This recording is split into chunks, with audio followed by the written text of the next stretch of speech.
My name's Ella and welcome to my channel, or welcome back to my channel. And today I'm going to be giving a bit of an update about my surgery I'm having, not had, on my right eye, and the kind of reason why I haven't already had it. So in my last video I said that I was going to be having my second strabismus surgery on my right eye on the 10th of January 2021. That didn't happen. I am now having it on the 26th of February 2021, so next Friday, so a week today from when I'm filming. Why didn't I have my surgery on the 10th of January? Everything was all planning to go ahead to be done, even though we were already in our third national lockdown in the UK, and it got to the 8th of January and I got a phone call saying that it had been cancelled and that all elective surgeries had been cancelled in Cambridge. I didn't have any idea until that day that it was going to be cancelled. I had called the day before because I had to have a COVID test and then self-isolate for 3 days before my operation, which I'm going to have to do this time as well. And I had had all of my tests, all of the measurements and everything done for my surgery, and it then got cancelled. And I was told that because my operation was going to be so close to the time that they cancelled it, I was in the top 3 people to have my surgery, so I would be given the option to have it the first time that they reopened. I'm not sure how it works for everywhere, but the Cambridge Eye unit at Addenbrooke's is reopening on Thursday, so the 25th of February, and the first bookings for surgeries is the 26th. So I will be in the top 3 people to have the surgery again when it reopens next week. My blood tests, my ECG, my height, my weight, and my medical history and stuff like that obviously haven't changed in the last month, and that can last for 3 months, so I don't have to redo that. I do have to have my measurements redone because they want it within 2 weeks, and obviously I had mine done last on the 31st of December last year, so I'm having to go to Cambridge on Monday to have them done, and then my operation is going to be on Friday, so they have everything up to date so they don't have to potentially go in and do anything again.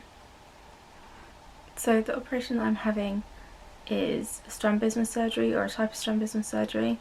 They are going to shorten a muscle on the outside of my right eye to pull it outwards, and then readjust one of these stitches, or readjust what they did beforehand, creating an anchor to pull it down again a little bit, so my eyes will look in the same direction or similar direction. As you can see at the moment, they're kind of, this one's looking forwards and this one is kind of pulled in a bit. So it is technically an elective surgery, which is why they had to cancel it, but it was decided by myself and my surgeon after I had my first one that I would have this one as well. And there are possibilities for more surgery further on, but we're not thinking about that. We're going to see what happens and then do that. So as far as I'm aware, everything remains the same from last time. I have to have COVID tests 3 days beforehand, and then anyone who's coming with me has to have a COVID test 3 days beforehand, and I can only have one person with me.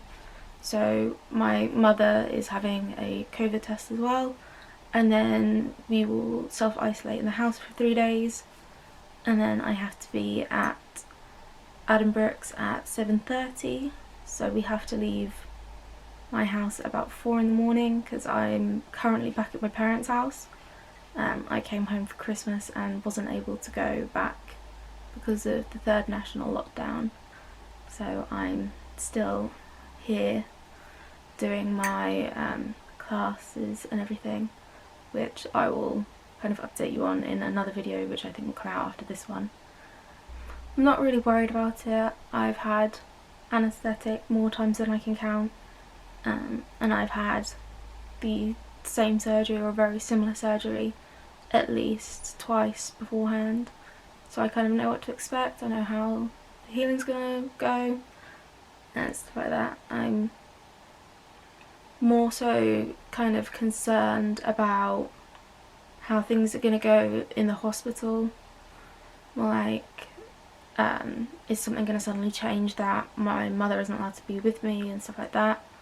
The only kind of time that I feel like I need someone with me is going back into the theatre, because it's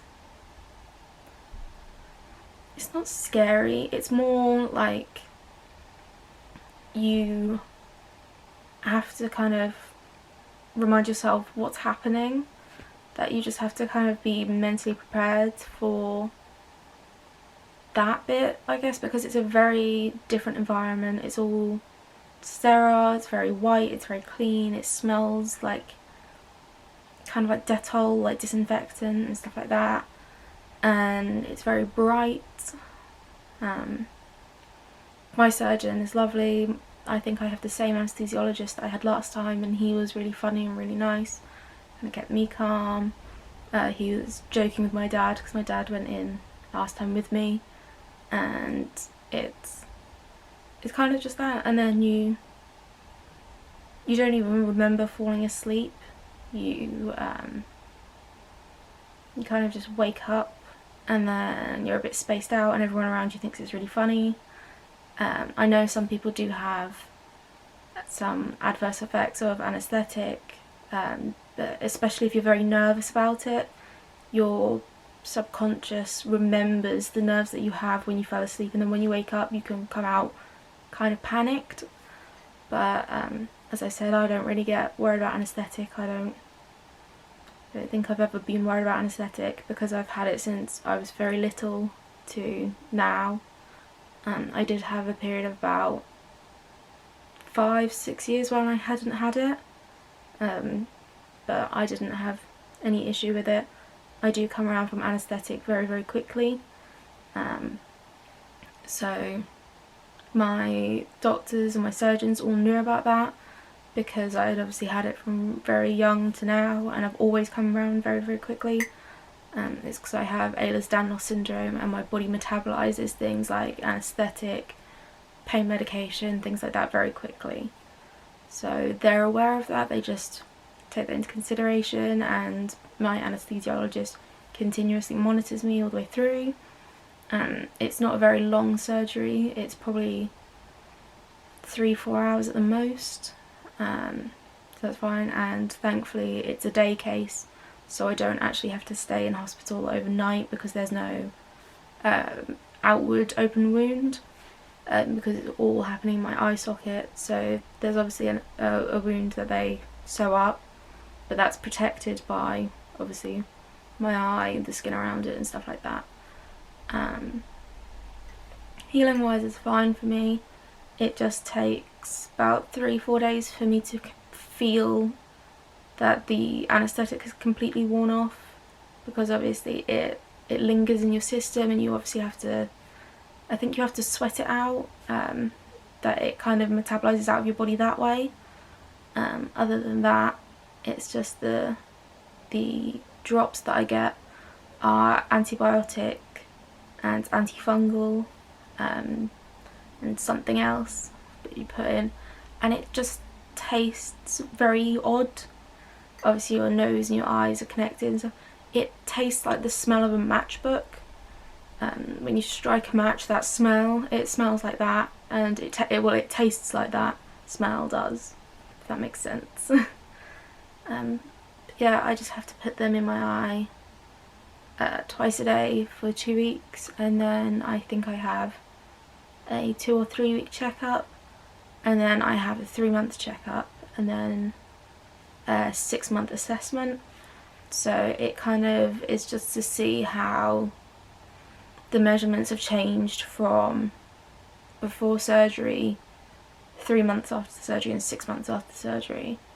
So I find that last time the results 3 months after surgery were great, they were brilliant, but after 6 months it had gotten worse a little bit. So say if it was like 100% better at 3 months, after 6 months it's about 70-60% better, which to me 10% better than the first one is amazing. Seeing photos of myself before I had my first surgery last year and then how it is now, it's incredibly better. I mean, the blue of my eye used to be completely gone. You wouldn't be able to see it, and it did look a bit scary sometimes. So yeah, I'll probably do some kind of update, some kind of understanding of what happened, how it went, having an operation during national lockdown. Yeah, I'll let you know how it all went, and I'll see you guys in my next video. Thanks. Bye.